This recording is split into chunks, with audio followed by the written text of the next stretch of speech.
नमस्कार दोस्तों, स्वागत है आप सभी लोगों का मेरे चैनल के ऊपर। और बात करेंगे हम आज उन स्टॉक्स के बारे में जो कल जीरो थे, लेकिन आज वही स्टॉक जो है वो हीरो हो चुके हैं।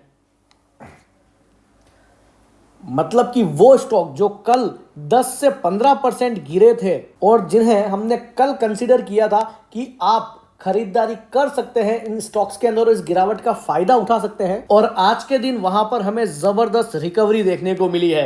वीडियो शुरू करूं उससे पहले आप सभी लोगों से एक रिक्वेस्ट रहेगी, अगर अभी तक आप लोगों ने मेरे चैनल को सब्सक्राइब नहीं किया है तो प्लीज चैनल को जरूर सब्सक्राइब कर लीजिए। तो चलिए अब हम लोग वीडियो को शुरू करते हैं। अगर मैं ओवरऑल मार्केट की बात करूं तो आज निफ्टी में हमें लगभग 150 पॉइंट की अच्छी खासी हमें तेजी देखने को मिली है।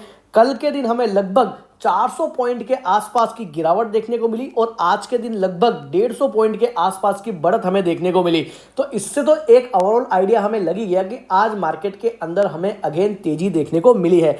हम लोग बात करना चाहेंगे स्टॉक स्पेसिफिकली, उससे पहले कल जो मिड कैप इंडेक्स काफी ज्यादा टूटे थे, अगर हम लोग वहां पर देखें तो आज के दिन मिड कैप इंडेक्स के अंदर भी आपको 2% के आसपास की तेजी जो है वो क्लोजिंग बेसिस पे देखने को मिलेगी। मॉर्निंग में एक जंप हमें देखने को मिला, फिर थोड़ा अप डाउन हुआ, लेकिन उसके बाद मिड कैप इंडेक्स जो है उसमें बढ़िया रिकवरी हमें आज के दिन देखने को मिली है। अब हम लोग बात करते हैं स्टॉक स्पेसिफिकली कि आखिर कहां कल के दिन काफी गिरावट देखने को मिली और आज के दिन वहां काफी बढ़िया हमें रिकवरी देखने को मिली है। सबसे पहले हम लोग बात करते हैं ओलेक्ट्रा ग्रीन टेक की। इसको मैंने कल भी कवर किया था और कल के दिन लगभग 11% के आसपास की गिरावट हमें ओलेक्ट्रा ग्रीन टेक के अंदर देखने को मिली थी। कल शाम को जो मैंने वीडियो अपलोड करी उसके अंदर मैंने कहा था कि इस गिरावट के अंदर डेफिनेटली हमें ओलेक्ट्रा ग्रीन टेक के अंदर खरीदारी करनी चाहिए और इस गिरावट का फायदा हमें उठाना चाहिए। आज के दिन स्टॉक के अंदर लगभग 14% के आसपास की बढ़त जो है वो हमें क्लोजिंग बेसिस पे देखने को मिली। 1800 का लेवल क्रॉस करता है और उसके ऊपर की क्लोजिंग देता है। 220 रुपए के आसपास की बढ़त हमें आज के दिन ओलेक्ट्रा ग्रीन टेक के अंदर देखने को मिली है। तो ऑलमोस्ट कल के आसपास की पूरी गिरावट जो थी वो इसने कहीं ना कहीं अगेन आज रिगेन कर ली है। इसीलिए हम लोग कहते हैं दोस्तों कि जो लोग नए प्लेयर्स आते हैं वो कल घबरा करके बाहर निकल गए होंगे या उन्होंने बेच दिया होगा, लेकिन जो हम जैसे लोग होते हैं जो काफी लंबे समय से मार्केट से जुड़े हैं और उन्होंने इस तरीके के अप डाउन देखे हैं, और जो लॉन्ग टर्म इन्वेस्टर है वो हमेशा इस तरीके की गिरावट का बेनिफिट उठाते हैं। कल डेफिनेटली बहुत से ऐसे इन्वेस्टर होंगे जिन्होंने खरीदारी भी करी होगी। तो जिन लोगों ने कल ओलेक्ट्रा ग्रीन टेक के अंदर खरीदारी करी होगी डेफिनेटली आज उन्हें बढ़िया प्रॉफिट देखने को मिलेगा एक दिन के अंदर ही। ये एक दिन का गेन तो है ही, लेकिन हमें long term point of view से इन्वेस्टमेंट करना है। आप लॉन्ग टर्म इन्वेस्टमेंट करेंगे दोस्तों तो आपको ये जो लेवल से ये 13%, 14%, 15% ये कुछ भी नहीं होगा।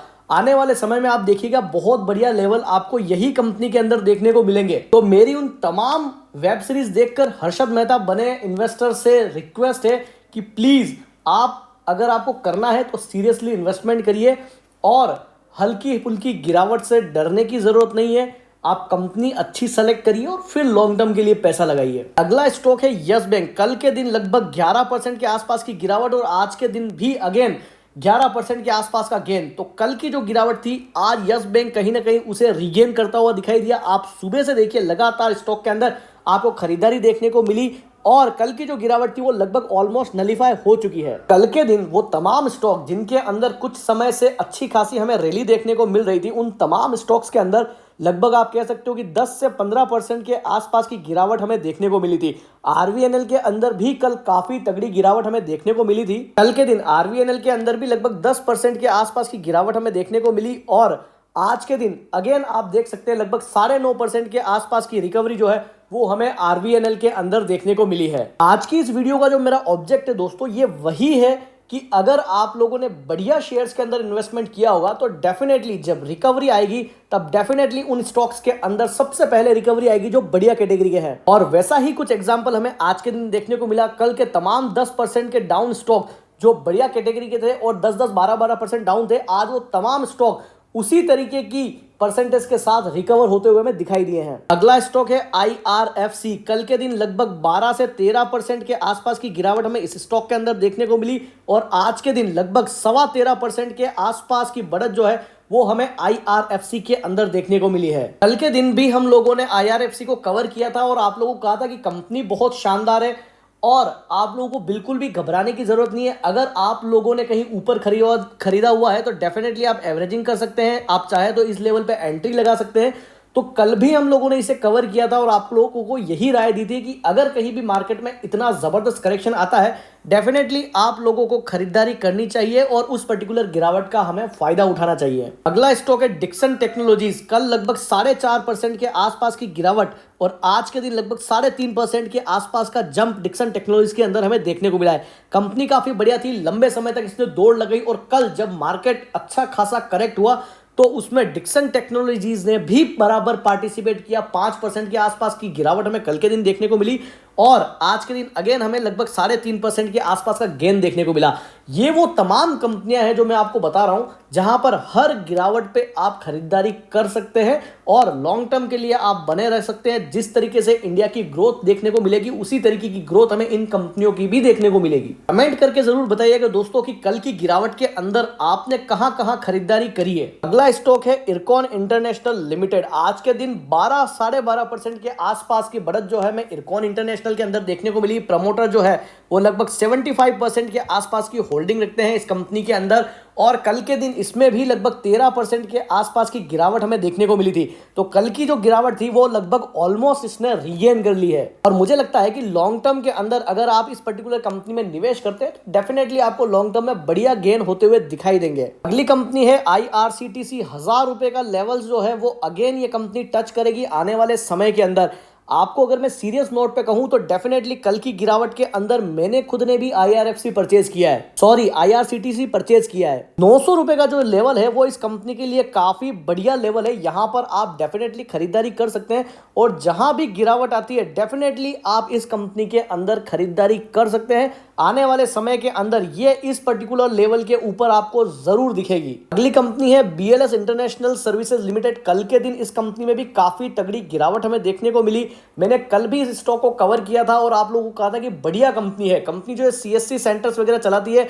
अभी कुछ समय पहले ही कंपनी का IPO आया था, लिस्टिंग काफी बढ़िया देखने को मिली थी, लेकिन कल के दिन जो करेक्शन आया उसके चलते BLS ई सर्विस के अंदर भी हमें काफी तगड़ी गिरावट देखने को मिली। लेकिन आज के दिन ऑलमोस्ट 20% के आसपास की दौड़ हमें BLS इंटरनेशनल भी लगाता हुआ दिखाई दिया है। अगली कंपनी है IRB इंफ्रास्ट्रक्चर डेवलपर्स लिमिटेड। कल के दिन 10% के आसपास की गिरावट हमें IRB के अंदर भी देखने को मिली और आज के दिन वापस से 10% के आसपास की तेजी जो है वो हमें IRB के अंदर देखने को मिली।